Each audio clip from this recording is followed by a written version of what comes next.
ये यहाँ पे देखो, if in a food chain 1200 kg of energy had fallen on green part of the plant, then difference in the amount of energy that are gained by primary and secondary consumer.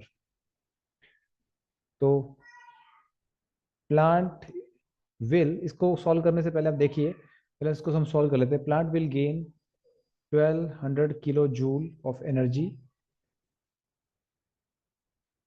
क्योंकि question में आपको क्या पूछा है, if in A food chain 1200 kg of energy had fallen on the green part, plant will gain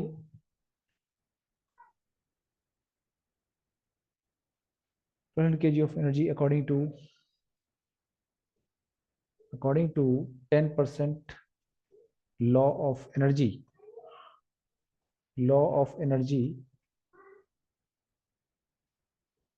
primary जो आपका consumer होगा, primary consumer will gate,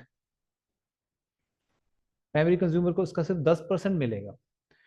तो 10% 1200 kg का कितना होगा आपको पता ही है, will get 120 kilojoule energy. And then secondary consumer को कितना मिलेगा, secondary consumer will get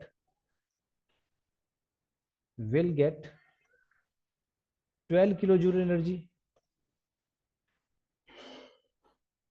12 kilojoule energy मिलेगी इसको सेकेंडरी कंज्यूमर को 12 किलो जूल एनर्जी मिलेगी, और प्राइमरी कंज्यूमर को कितनी एनर्जी मिलेगी, 120 किलो जूल एनर्जी मिलेगी। ठीक है जी, बात समझ आ गई आपको ये।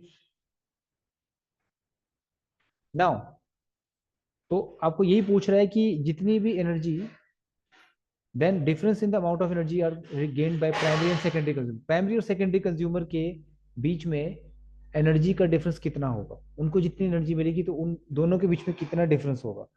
तो अब आपको पता चल चुका है कि 120 kg जो है वो है एनर्जी है किसकी, आपके प्राइमरी कंज्यूमर की, और सेकेंडरी कंज्यूमर की एनर्जी है 12 kilo joule.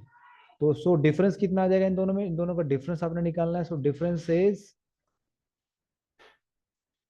120 kilo joule minus 12 kilo joule, तो आपका कितना आंसर आ जाएगा यहाँ पे, 108 किलो जूल।